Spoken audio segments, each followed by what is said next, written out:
안녕하세요. 책 읽어주는 한사란입니다. 한사란 송사님의 송상칼럼 10번째 시간입니다. 어불성설. 종북 주사파가 친일파를 고발하는 것은 어불성설이다. 즉 조국이 없을 때에 친일파와 조국이 있는데도 반역한 자는 같을 수 없기 때문이다. 반성한 친일파와 반성하지 않는 종북 주사파는 같을 수 없기 때문이다. 살기 위하여 한 굴종한 자와 알고도 반역하는 자는 다르기 때문이다. 친일파와 종북 주사파 비교. 일제시대 조선인의 선택은 한일 독립운동하다가 죽거나 감옥에 가는 것, 아니면 순응하여 살면서 실력을 길러 독립준비를 하는 것 중에 양자택일이었다. 적극적으로 일제의 앞잡이가 된 조선인들이 있었지만 극소수였다.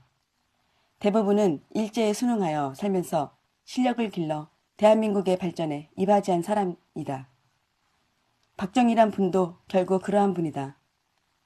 북한군의 남침에 대항하여 조국을 지켜낸 한국군 지휘관들은 거의가 일본 만주군 장교로서 전술을 배웠던 이들이다. 종북 좌익들은 이런 사람들까지 친일파로 본다. 국가가 없었을 때의 친일은 기본적으로 생존의 수단이었다. 그렇다면 종북 주사파는 어떤 이들인가? 종북 주사파는 대한민국 체제의 혜택을 누리고 살면서 국가 반역을 선택한 이들이다.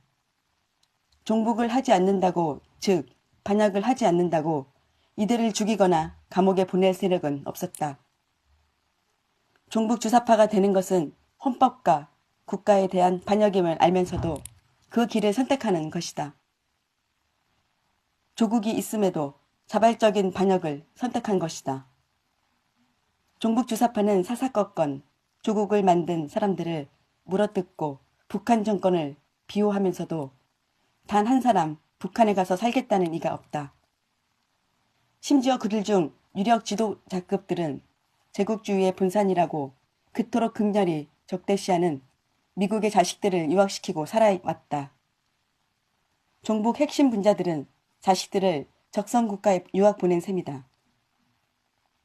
친일파 인사들은 대한민국이 건국된 이후에는 거의 모두가 조국에 충성을 바쳤다. 극소수의 친일파들만 김일성 편으로 들어가서 국가 반역을 계속했다. 종북 분자들은 대한민국이 건국된 이후에도, 즉 조국이 있음에도 민족 반역자, 학살자 편을 든다. 자, 그렇다면 반성한 친일파와 반성하지 않은 친북 반역자 중 누가 더 나쁜가? 현재 살아있는 친일파는 없다. 없는 친일파가 국가와 헌법에 위해를 끼칠 수가 없다.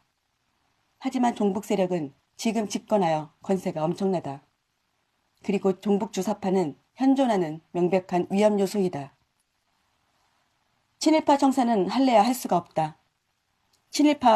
친일파에 대한 연구와 평가가 있을 뿐이다.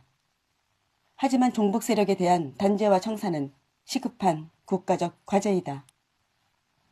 친일파 유족들로부터 재산을 몰수한다는 법이 성립된다면 현재 살아있는 종북 주사파는 그 당사자들로부터 재산을 몰수할 수 있어야 할 것이다.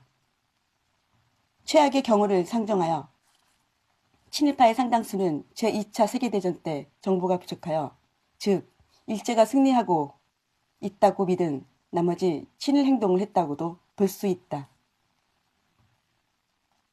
하지만 종북 주사파는 고도의 정보화 시대에 김정일과 김일성의 악마적 행동을 다 알고도 이들에게 혼을 팔고 있다. 모르고 한 굴종과 알고도 한 반역, 어느 쪽이 더 나쁜가? 아군의 장수가 항복하고 그 후손들은 일본군의 장군들이 되었는데 졸병들이 끝까지 싸우지 않고 항복하여 일본군에 들어갔다고 벌을 준다.